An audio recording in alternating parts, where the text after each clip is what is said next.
Hi, I'm Chef Susie with LearnToCook.com. Today I'm going to be making a cherry cobbler with a streusel type of crisp topping on it. And I'm going to make individual portions. So knowing that, let's get started. I've got my cherries here.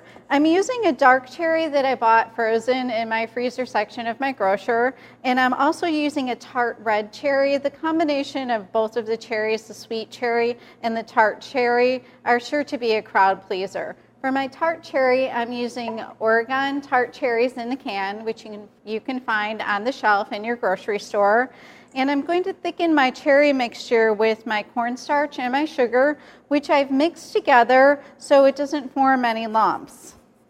So I'm just going to go ahead and add this to my cherry mixture.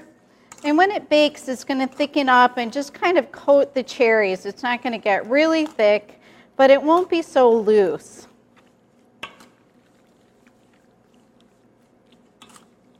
So I'm going to just mix this in, and then we'll make the topping. It's going to have this opaque type of look before it goes in the oven from the cornstarch, so don't worry about that. So we're just going to set this aside. And for my streusel topping, I have some all-purpose flour, some brown sugar, almonds, and a little cinnamon. So I'm just going to mix these together.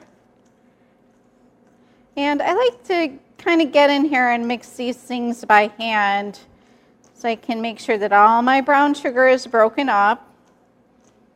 And then I'm just going to add my melted butter. This is just going to be forming a crumbly type of topping.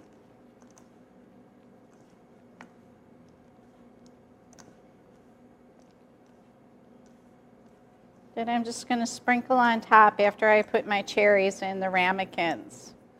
And you can make this in just one pan, or you can do individuals like I'm making, whatever you like. So now that our topping is nice and incorporated, we're going to go ahead and fill our ramekins. I have my cherry mixture, and I'm just going to be adding a little bit of vanilla to this.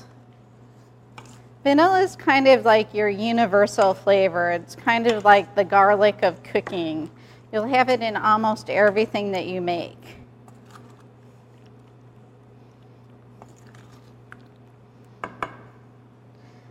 So I've sprayed my ramekins a little bit. And I'm just going to be filling these with my disher.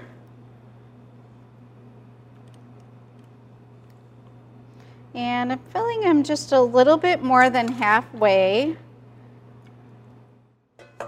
So now that we have our ramekins filled, if you have any on the side, you might want to wipe it off just so it doesn't burn, then you'll have burn speckles. We're just going to put some streusel over the top here. We're going to bake these at 375 degrees. For about 30 minutes, or until they start to bubble and turn golden brown.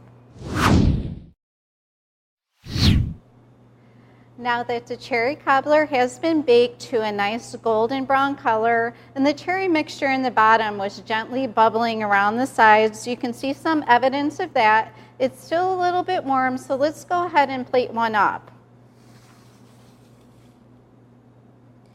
So since they were on the tray baking with a little bit of streusel, I always like to wipe the bottom off. And if you're serving this for dessert, you definitely want to put it on a plate, which is referred to as a base plate. Just makes it look a little bit more finished. And I always like to dust these with a little powdered sugar. And then we'll put some vanilla ice cream on top. I like Haagen-Dazs ice cream, so I've chosen Haagen-Dazs. And we're just going to put a small scoop on top. To kind of accompany this, you can put a larger one if you like, but I'm just kind of choosing a small one. It's just gently going to melt. And let's go ahead and put a fan strawberry on there too for some extra color. Just kind of fan it around the base of the ice cream. And that's our cherry cobbler dessert for today. Thanks for joining me at LearnToCook.com. Well, thanks for joining us today at LearnToCook.com. Be sure to comment and to subscribe. Also visit us on Facebook and Twitter. Have a great day and thank you.